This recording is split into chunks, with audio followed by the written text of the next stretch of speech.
organismo causando doenças.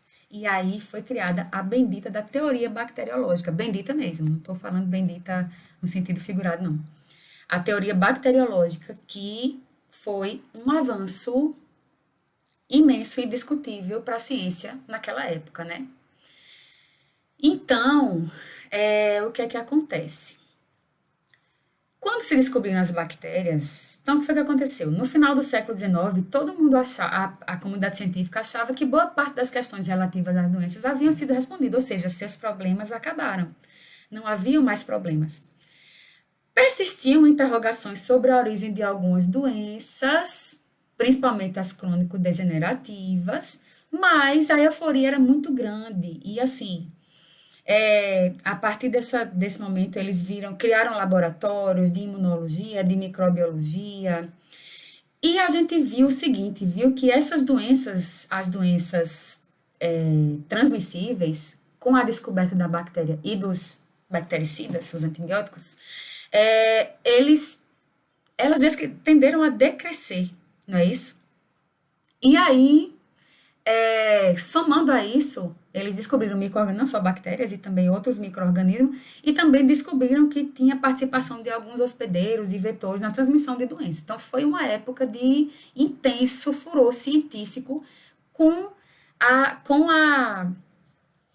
a tinha como ter a comprovação do que estava se acontecendo, não é isso? Então, veja, enfim, os grandes cientistas da época começaram a verificar que dava para fazer um bocado de coisa, para trabalhar com imunologia, para erradicar as doenças e as doenças conhecidas. E os avanços foram inúmeros, né?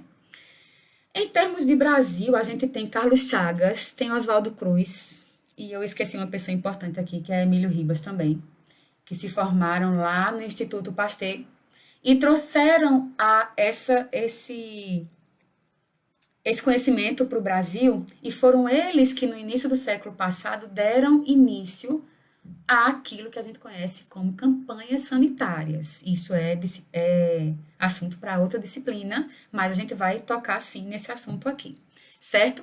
E eles tinham, qual era a principal função desse pessoal? Era superar a teoria miasmática, porque a teoria miasmática não era científica, era empírica, né? Mas eles tinham como função superar a teoria miasmática utilizando o conhecimento científico para organizar a atenção à saúde, né? É tanto que Oswaldo Cruz foi contratado pelo presidente do Brasil no início do século passado para organizar campanhas sanitárias. E uma das principais campanhas foi a da febre amarela, e conseguiram erradicar na época, certo? Então, o que foi que aconteceu no Brasil com a atuação desses cientistas, certo? Iniciaram-se campanhas de sanitização, o que era legal, porque apesar de eles saberem que tinham causas de doenças, tinham agentes causadores e tinham hospedeiros, vetores e essa galera aqui, mas eles não negligenciavam a parte ambiental. Não estamos falando de social propriamente dita, mas a parte ambiental eles não negligenciavam, certo? As campanhas sanitárias deles tinham esse tom aí, de agir sobre o hospedeiro, de agir sobre os doentes, com o agente etiológico dentro deles, e de agir também no hospedeiro, no ambiente, sanitizar as ruas e etc. Então, sanitarismo campanhista, guarda isso aí. Foi originado da pasteurização de Louis Pasteur e da teoria bacteriológica, beleza? Sobrepondo-se a esse modelo, tinha o modelo médico-sanitário, que a gente não vai entrar muito nele agora, mas também partia de uma visão individualizada do ser humano, ok?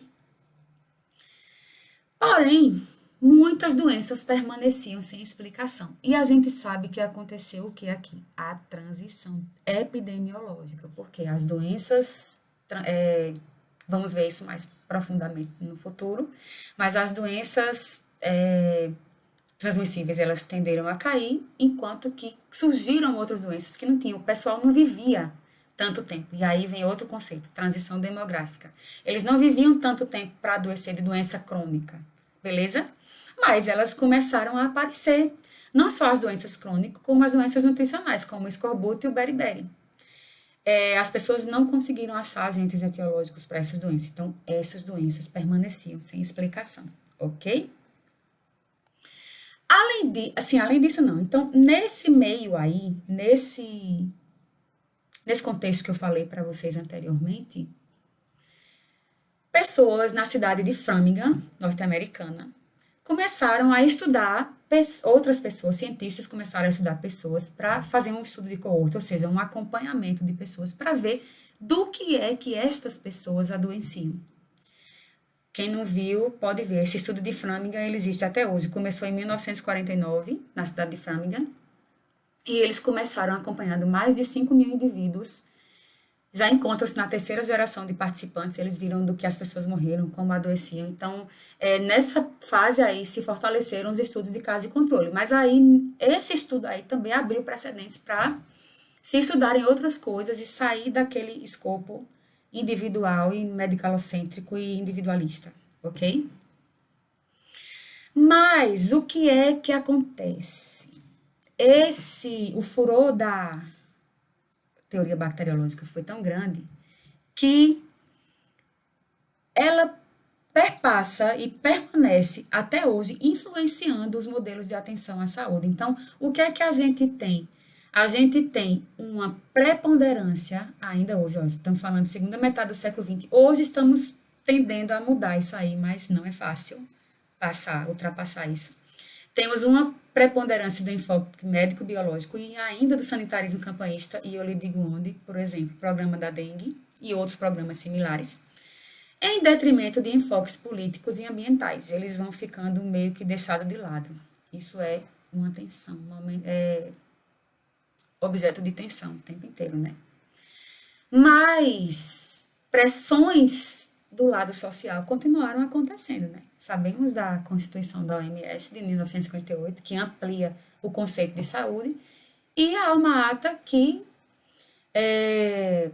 pregava a saúde para todos no ano 2000. Isso tendia a levar esse movimento social para crescer, ok? Mas ainda continua com essa preponderância do modelo biologicista. E temos, paralelo a isso, o enfoque da saúde como bem privado. Paralelo não. Adicionalmente, e o predomínio da assistência médica individual. Já falamos por quê. Por causa desses modelos que ficaram hegemônicos pelo poder que eles causaram. Enfim, isso é coisa de outra disciplina, mas o poder que foi dado à especialização, à pessoa do médico, enfim, essas coisas. E deixando de lado os enfoques políticos e ambientais, ok?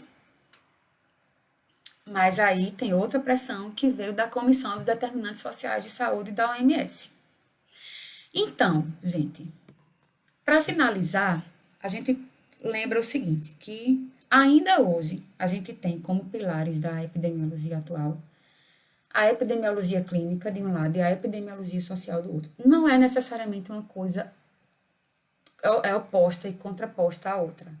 Mas a gente sabe que como é difícil a gente colocar a explicação social na causalidade das doenças.